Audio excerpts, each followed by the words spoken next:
What's up guys, Carboss here, back in a video where we talk about cars, money, investing, and today's video we're going to discuss a topic which is a little conversation piece that I had with my friends not too long ago, where we sat down, we talked about the different traditional investment assets that we did on the side, such as real estate, bonds, equities, gold, and even crypto, right?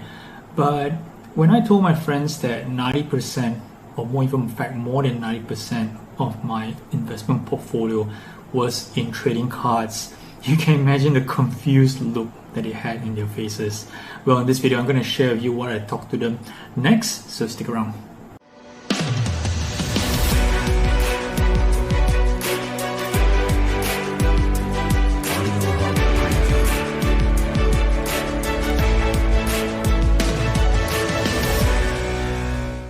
Imagine this table setting, dinner with your closest friends, whom you have known forever, and throughout the years you have shared with each other a big chunk of your life, including how much wealth you have accumulated over the years and how you actually managed to do it. And you're not afraid to share some of your stories, and you want each of your friends to succeed in life financially, right? And this juncture, most of you have done so through different means, of course. But there's always a debate between friends and to rank kind of like what makes good investment, right? When you consider factors like capital deployment, effort, time, knowledge, and of course rate of return. Okay, so the usual stuff gets thrown on the table, like what I mentioned earlier, and things like properties, equity, right? Bitcoin. So it kind of like it seems to puzzle a lot of people that when I mentioned to them that I kind of built my wealth over time investing solely in just trading cards, right? So but there is one particular individual, right, one inspiring man which I look up to, and how I apply some of his principles towards my method of investing, where it's actually no different compared to if you were to invest in other kind of investment products. And this man is Warren Buffett. So in one of many Warren Buffett's talks, right, he made a statement saying that it didn't really matter what you invested in, companies, stocks, real estate, commodities, right? Everything led to a single objective, which is to make money and basically to create value, which is easily convertible to cash that you can, utilize later on in life, right? But like it or not, cash is a measuring stick to your success, which means that it didn't matter how many houses you own, right, or how many Michael Jordan rookie cards that you had. It all came down to measurement of value, and that measuring stick needs to be converted to cash, right? So principally, my friends and I were all talking about the same language, basically how much money you essentially make through your investments, right? So all of us took different paths, like I mentioned, but all the paths kind of lead to the same point, which is what I'm saying, right? Some paths are more conventional, some are less so, such as trading cards, okay? But we all know each of them operate differently and have a different kind of audience, different kind of market sizes, and different kind of growth lines, right, depending on how you place your bets. But what they all have in common is the people who are successful in making money on these investments are people who, whether they're aware or not, follow the basic principles that's set out by Warren Buffett, right? And these principles are kind of like really stick to me greatly and have given me the necessary tips in order to make some of my investment decisions. When it comes down to investing, be it property, stocks, or cryptos, or even cards, right? There's a lot of mistakes that happen when people in general, rush in, with certain type of hype, news, influencers, friends, really go out and put money into something with hopes of, generating more money, right? And if you're one of those person, watching this video, I'm sorry, you're doing all wrong.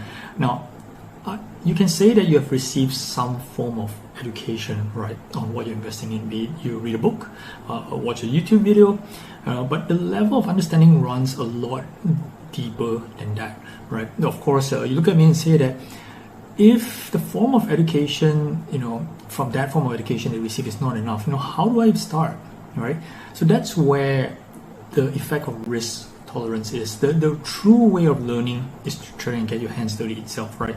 And to what extent do you go for, right? So education comes from learning, and through the wins and the mistakes that we make. Some wins, especially in the early times, can be super exciting, and some of the losses can be extremely devastating. So to the extent, both actually talks about how we measure our own risk tolerance. So perhaps it's wise, like what most people say, is to start off small, start off low, right, and increase over time. And essentially, that's how things work in general. In all markets, including trading cards, right? You don't rush off. The moment that somebody says, "Oh, LeBron James is going to be the next big thing," and you rush off straight away and putting $10,000 into a single card. Now, of course, $10,000 is a subjective number. Something big to some people, pretty small to others, right? But the point is, if your knowledge and education is solely based on relying on just based on guesses, right, it's unwise to take big risk swings.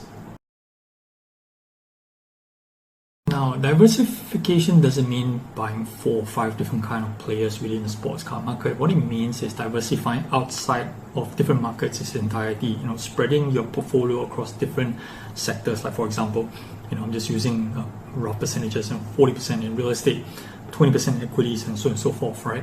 But what you're essentially doing is based on what Warren Buffett said, right? You're just exemplifying your ignorance on what you think actually works best for you, right? By putting your hands in different sectors on the premise of de-risking your investments, right? So think about it, right? If your core strength is real estate or equities or cards, right, and that's in the past have made you a lot of money and where you have a great deal of success, why actually go into a different sector, right? Why put your money on a different horse when you have consistently a winning horse, right?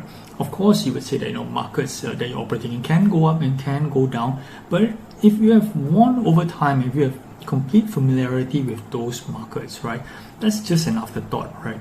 So I'll give you an example, right? For years, I've been thinking, should I actually take some of my profits from my trading card business and put into rental property, for example, that can earn 6 to 8% yield, and the thought of having a piece of real estate, stable and stuff like that. But then I think about it from a financial perspective, it probably is beneficial to take the money back into the card market, which is a market that I'm super familiar with compared to a rental property market, and therefore just reinvest and grow, even get the same or even better yields, right, and feel more comfortable. And with that thought, you just throw the notion of diversification out the window, right? Of course, you have critics that come and tell you, or come and tell people like myself, operating in the card market, say the card market is volatile, it's unstable, it can crash at any time. But it's the same thing for any other market, right? Equities, bonds, or maybe not so much bonds, but equities, property, and stuff like that. So Warren Buffett's wealth was built through compounding. So for those conservatives, right, which actually is most of my friends, I would say that you should just go all in on what you're good at, right? And I personally am good at cards, so I stay in my lane and I compound my wealth with what I'm good at. There are many courses, videos, etc., of how you can be a smart investor. They teach you tricks, right? What to look out for. Read certain charts and reports, and try to correctly predict how the market would go, right? Now, education is important, knowledge is important, but as what Warren Buffett said, it cannot be temperament, right? And what temperament means is that your individual emotional strength, right? Your instinct, your discipline, right? Your judgment, right? These temperaments are, of course, trained and nurtured over time, but it works the same way for any investor, right? Across all the different kind of investments or investment markets, right? Your temperament, for equities may be different as an equity investor, may be actually different from the temperament from a card investor like myself, right? But both of us, we need to be strong and to be focused to succeed in what each of us do. So it doesn't matter if my knowledge in equities is lacking compared to yours, or it's vice versa, whereby you don't know much about the card market. But at the end of the day, if we both want to succeed, we both have to have good temperaments on any kind of investment products that we actually invest in. So we're actually not very different, right? It's just the product that we invest in is actually different, be it real estate, cards, or equities. Alright, so that's it for today's video. The short conclusion is it really doesn't matter what kind of investment class that you put your money in, so as long that you fully understand the risks, the process, the behaviors, right, that you need to be successful in managing those investments, all paths lead to the same result, the same measurement of success, which is value and money, right? Thanks guys for watching. Do like and subscribe if you like this kind of content. See you guys next time. Cowboys out.